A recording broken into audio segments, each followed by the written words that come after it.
E aí pessoal, tudo bem? Então voltando aqui para mais uma aula de gramática, de estruturação de frases no inglês. Hoje a gente vai falar um pouquinho sobre os comparativos, tá? Então os comparativos também são uma forma muito importante de a gente colocar as coisas em inglês, colocar nossas ideias. Vira e mexe a gente está falando que alguma coisa é melhor que outra, que um time de futebol é melhor que o outro, que um tipo de música é melhor que o outro, ou então que isso é tão bom quanto aquilo, aquela coisa é a melhor, aquela coisa é a pior, tá? Então já é da natureza humana a gente querer comparar as coisas, né? E então isso aqui sem dúvida é uma matéria muito importante, tá?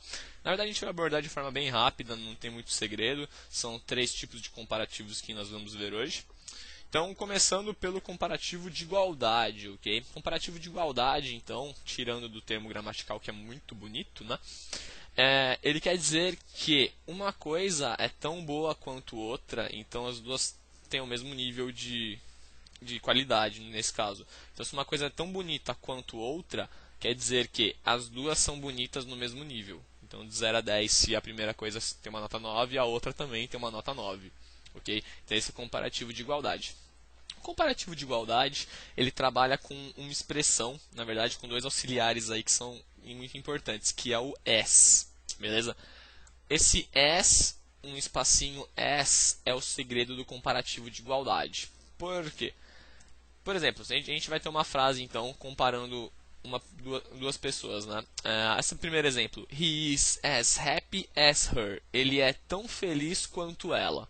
Tá? Então os dois estão felizes no mesmo nível, ok? Então o time de futebol dos dois ganhou o campeonato, os dois estão muito felizes, os dois estão no mesmo nível, mesmo patamar de felicidade, ok? O que é interessante observar? Eu vou começar minha frase normal, ok? Eu vou usar então a primeira partícula do as e logo em seguida eu tenho que colocar a minha qualidade ou adjetivo que eu estou querendo comparar, beleza?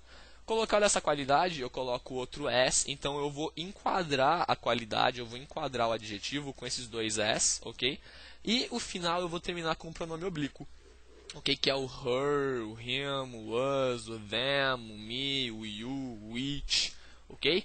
Então eu vou colocar esse pronome oblíquo no final. Está feita a comparação, tá? Por que tem que ser o pronome oblíquo no final? O pronome oblíquo lembra que aquele cara que sofre a ação, certo? Ele não está fazendo ação nenhuma e geralmente ele vai no final da frase, certo?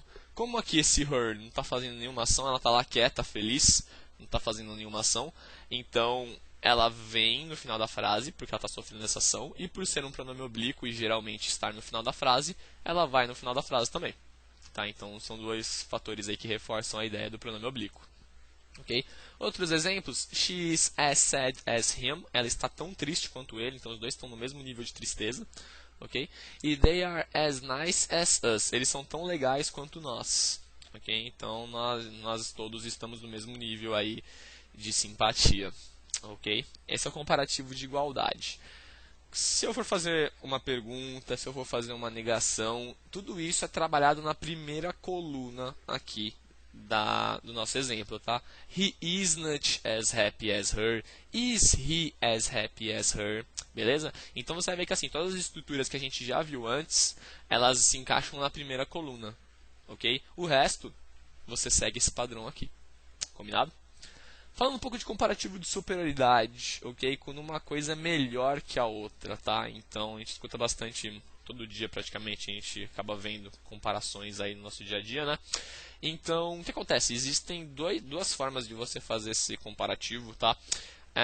Os comparativos, com exceção desse primeiro que a gente viu, que é o de superioridade, todos eles trabalham com a ideia de palavras pequenas e palavras grandes, ok? Como a palavra que você vai estar usando é um adjetivo, eu até coloquei aqui qualidades pequenas e tem as qualidades que são grandes, ok? Mas como eu vou saber se uma palavra é grande ou se uma palavra é pequena? Via de regra, até 5, 6 letras você pode considerar uma qualidade pequena. Acima disso aí, você acaba considerando a palavra como uma qualidade grande. O que acontece? Em inglês, ou é 8 ou é 80, né? Várias coisas são assim. Então você vai perceber que vão ter palavras muito grandes e vão ter palavras muito pequenas. Nesses casos fica mais fácil você fazer as comparações. Dependendo da palavra, se você pegar aquele meio termo, pode ser que complique um pouco. Então você pode aplicar essa regra, né? Se tem 5 ou 6 palavras, ela é pequena. E se você tentar colocar de uma forma, fazer a estrutura e ela ficar meio estranha, provavelmente ela está errada, tá? Então pode ser que você tenha que usar outra forma de estruturação. Mas vamos ver primeiro essa forma aqui, então. Como é que funcionaria, então? No caso, a gente tem as nossas colunas aqui de novo, tá? Você vai começar a frase normal, então negativa, afirmativa, questão. Lembra que tudo vai se transformar nessa primeira parte, enquanto o resto vai ser igual, ok?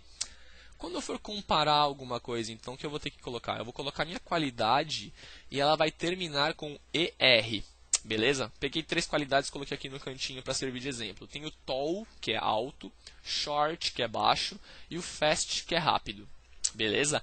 Qualidades pequenas, né? Você viu que as palavrinhas são pequenininhas. Se eu for comparar, então, que certa pessoa, certo objeto é melhor que outro objeto ou outra pessoa, eu só preciso colocar o ER no final deles.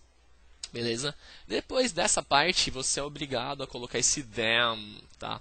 Esse than, ele significa do que, tá? Então é ele que vai estar apontando para a pessoa quando você estiver fazendo a comparação, tá? E no final você vai usar o pronome oblíquo. Mais uma vez, por quê? Porque a pessoa está lá parada, não está sofrendo ação, não está fazendo nada, tá? Então você está comparando ela e porque também esse sujeito está vindo no final da frase, certo? Então tem que ser um pronome oblíquo. Os exemplos aqui, então. I am taller than him. Eu sou mais alto do que ele. Ok? He is shorter than her. Ele é mais baixo do que ela. You are faster than us. Você é mais rápido do que nós. Beleza? Então você pode ver que esse do que é o them. E esse mais rápido que eu falei, né? Seria o ER. Faster. Mais rápido que. Beleza? É uma coisa que às vezes confunde, que às vezes acaba passando batido, tá? Mas não pode esquecer do ER e não pode ter medo de falar esse ER na hora que você for fazer a frase, tá? Ele tem que sair em alto e bom som para a pessoa entender que tipo de comparação você está fazendo, ok? Faz de conta que a gente está falando de uma qualidade grande, então você vai ter umas palavras maiores aí para poder usar. Como que eu vou montar então essa estrutura, tá? Pegando aqui como exemplo 3 palavras grandes, 3 qualidades grandes. Tem o beautiful, que é bonito, tá? Geralmente o beautiful é usado para coisas bonitas, no feminino. Se você estiver falando de um homem, que um homem é bonito, você pode usar a palavra handsome, que significa charmoso, mais coisas nesse sentido, ok? Outra qualidade é intelligent, que é inteligente, e tem o important, que é importante, ok? Dá uma olhadinha. Como a palavra é grande, ia ficar feio se eu colocasse um ER no final, né? Beautifuler. Uma coisa que não existe, fica muito estranho, tá? O que acontece então? No lugar do ER, a gente vai usar um auxiliar que vem antes da qualidade. De certa forma, esse auxiliar ele vem junto com a qualidade. Ele sempre vai andar junto com a qualidade. Beleza? Então, pegando as tabelinhas aqui, as colunas aqui, começo a frase da forma que eu precisar, né? Eu vou usar o auxiliar more, que significa mais. Ok? Logo em seguida eu vou colocar minha qualidade. Depois eu venho para o than, que significa do que, né?